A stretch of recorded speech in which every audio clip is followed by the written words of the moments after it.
एका स्मशानभूमीमध्ये 4 जणांवर अंतिम संस्कार सुरू होते आणि याच वेळी पोलिसांची व्हॅन त्या ठिकाणी येते। त्या व्हॅनमधून एक व्यक्ती खाली उतरतो। त्यावेळी त्याला पोलिसांनी पकडलेलं असतं, मात्र तो स्मशानभूमीमध्ये जाण्यासाठी आरडाओरडा करतो। मला चौघाचंही अंतिम दर्शन घेऊ द्या, अशी विनवणी तो पोलिसांना करतो। त्यावेळी पोलीस स्मशानभूमीजवळ जातात आणि त्या ठिकाणी असलेल्या एका नातेवाईकाला त्या व्यक्तीविषयी सांगतात। सदरील व्यक्ती हा अंतिम दर्शन करण्यासाठी विनंती करत असल्याचं पोलीस ज्यावेळेस त्या व्यक्तीला सांगतात, त्यावेळी नातेवाईक मात्र त्या पोलिसांना सांगतात की तो जर या ठिकाणी आला तर वेगळाच प्रकार होऊन जाईल, त्यामुळे त्याला तात्काळ इथून घेऊन जा। त्यानंतर पोलीस त्या व्यक्तीला त्या ठिकाणाहून घेऊन जातात। चारही मृतदेहाला मुकाग्नी देण्याची वेळ येते। त्यावेळी एका 12 वर्षाचा मुलगा जो की दत्तक घेतलेला असतो, त्याच्या हातातून चारही मृतदेहाला मुखाग्नी देण्यात येतो आणि स्मशानभूमीमध्ये सर्वत्र आक्रोश पसरतो। काही वेळातच त्या ठिकाणाहून सर्व लोक निघून जातात। मात्र प्रश्न असा पडतो की हे सर्व प्रकरण नेमकं कशामुळे आणि का घालं? एकाच घरातील चौघांना कशामुळे आणि कोणी मारलं? नमस्कार, मी जनार्दन राऊत। तर आपल्याला ही घटना जाणून घेण्यासाठी उत्तर प्रदेश राज्यातील एटा नावाचं गाव आहे। दुपारचे 2 ते 2:30 वाजण्याची वेळ झालेली होती। त्यावेळी शाळेला गेलेला 12 वर्षाचा मुलगा देवांश हा शाळेच्या गेटवर थांबलेला असतो। प्रत्येक दिवशी त्याला घेऊन जाण्यासाठी घरातील कोणी ना कोणी येत असतं। मात्र सोमवार दिनांक 19 जानेवारी 2026 रोजी त्याला घेऊन जाण्यासाठी कोणीच आलं नव्हतं। घरापासून काही अंतरावर त्याची शाळा होती, त्यामुळे तो रागारागाने घराच्या दिशेने निघाला आणि काही वेळातच तो घरी देखील पोहोचला। घराचं जे दारातलं गेट होतं त्याने ते उघडलं आणि त्याने आतमध्ये प्रवेश केला। आतमध्ये आल्यानंतर त्याने पंजोबाला आवाज दिला, पण पंजोबाने काही त्याच्या आवाजाला प्रतिसाद दिला नाही। त्यामुळे त्याने स्कूल बॅग जी होती ती हॉलमध्ये फेकून दिली आणि तो थेट दुसऱ्या मजल्यावर गेला, कारण त्या ठिकाणी फॅन सुरू असल्याचा आवाज त्याला आला होता। दुसऱ्या मजल्यावर पोहोचल्यानंतर त्याला त्याची आजी रत्ना बेडवर झोपलेली दिसली। तो आजीजवळ जाणार तेवढ्यात त्याला रूममध्ये त्याची मावशी ज्योती आणि त्याची पणजी श्यामादेवी या देखील दिसल्या। त्या दोघी जणी फरशीवर पडलेल्या होत्या। सर्वत्र रक्ताचा सडा पडलेला दिसला होता आणि तो 12 वर्षाचा देवांश हे सर्व पाहून मोठमोठ्याने ओरडू लागला, परंतु त्याचा आवाज ऐकणारं घरात कोणीच नव्हतं। तो तसाच खाली आला।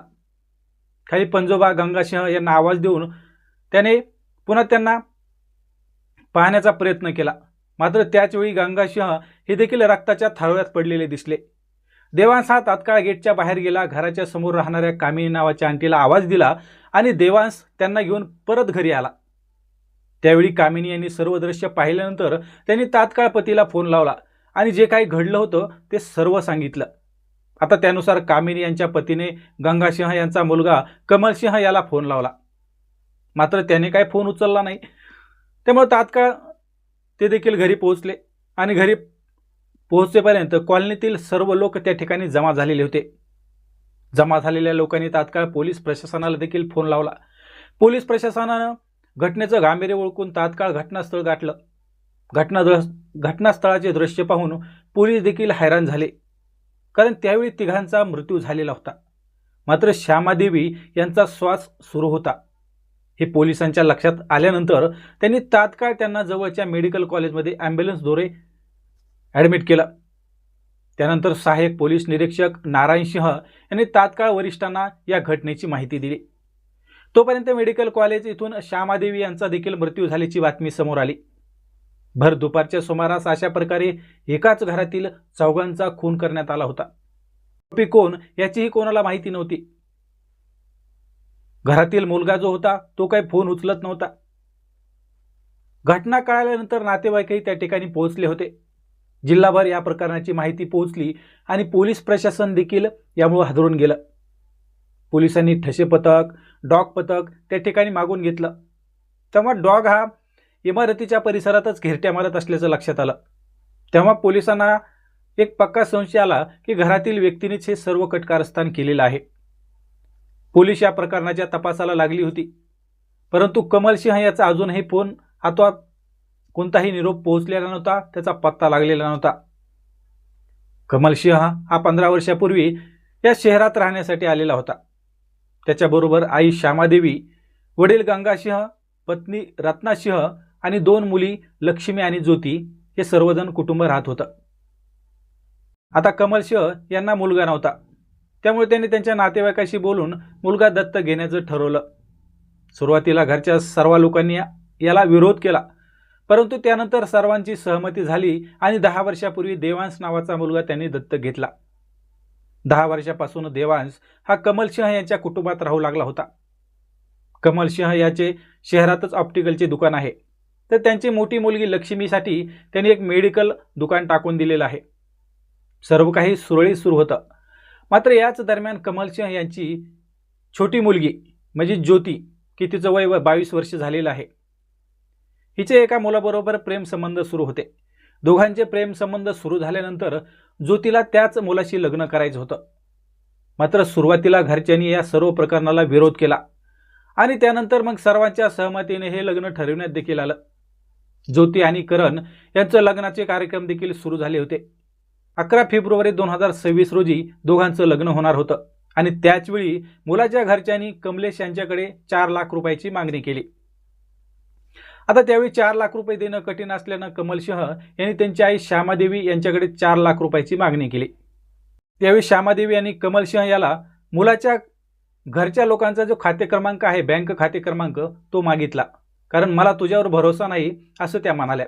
त्यानंतर श्यामादेवी यांनी 3 लाख रुपये देण्याचं मान्य केलं आणि मुलगा कमलसिंह यांना 1 लाख रुपये जमा करण्याचं सांगितलं. आता त्यानुसार तो घरातून बाहेर पडला होता. तो दिवस होता रविवारचा. त्यानंतर मग सोमवारचा दिवस होता 19 जानेवारी 2026चा. दुकानावर गेलेला कमलसिंह हा दुपारचे 1 वाजण्याच्या सुमारास मुलीला सांगून घरी जेवण्यासाठी आला होता आणि त्याचवेळी कमलसिंह याची पत्नी रत्ना यांनी 1 लाख रुपयाचं काय झालं अशी विचारणा केली. त्यांनी यावेळी कमलसिंह याला राग आला. त्यांनी तात्काळ बाजूला पडलेली वीट घेतली आणि थेट बायकोच्या डोक्यात घातली. बायकोच्या डोक्यात वीट मारत असताना कमलसिंह याची आई श्यामादेवीने हे सर्व पाहिलं. त्यामुळे कमलसिंह याने आई श्यामादेवीच्या डोक्यात देखील वीट घातली.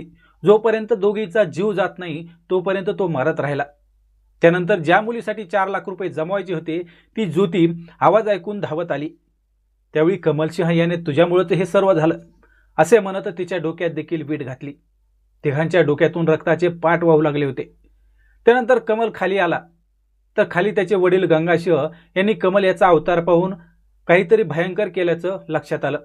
त्यांनी विचारण्याचा प्रयत्न केला तेव्हा कमलसिंह यांनी त्यांच्याही डोक्यात विटाने मारायला सुरुवात केली. असं एकाच घरात चौघांचा जीव घेऊन कमलसिंह हा मेडिकलवर पोहोचला. त्या ठिकाणी मुलीकडून 500 रुपयाची नोट घेतली आणि गाडी घेऊन तो पेट्रोल पंपावर गेला. त्या ठिकाणी त्यांनी 500 रुपयाचं पेट्रोल टाकलं आणि जीवन संपवण्याच्या इराद्याने तो शहराच्या बाहेर निघाला. इकडे पोलीस सर्व प्रकरणामुळे परेशान झाले होते. कमलसिंह याचा फोन वाजत होता पण तो काही फोन उचलत नव्हता.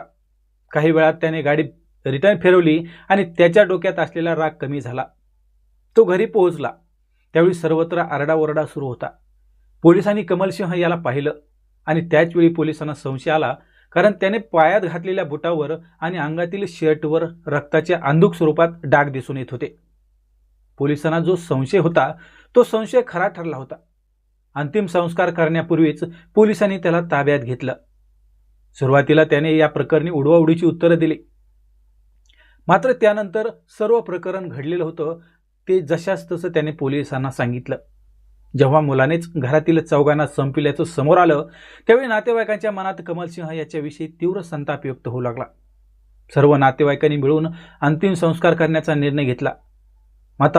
मात्र मुखाग्नी देणार कोण असा प्रश्न जेव्हा पुढे आला तेव्हा देवांश याच्या हाताने मुखाग्नी देण्यात आला. मात्र कमलसिंह याला अंतिम दर्शन देखील नातेवाईकांनी घेऊन दिलं नाही. या प्रकरणात पोलीस आता पुढील तपास करत आहेत. मात्र कमलसिंह याला तात्काळ शिक्षा कशी होईल यासाठी आम्ही प्रयत्न करणार असल्याचं पोलीस प्रशासनाने देखील सांगितलं आहे. मित्रांनो, या पाठीमागे आपल्याला कोणाला परेशान अथवा बदनाम करण्याचा हेतू नाही, परंतु क्षणभराचा राग तुम्हाला कोणत्या स्तराला घेऊन जातो हेच यातून सांगण्याचा उद्देश आहे. तुम्हाला याविषयी काय वाटतं? प्रतिक्रिया नक्की व्यक्त करा. तोपर्यंत जय हिंद.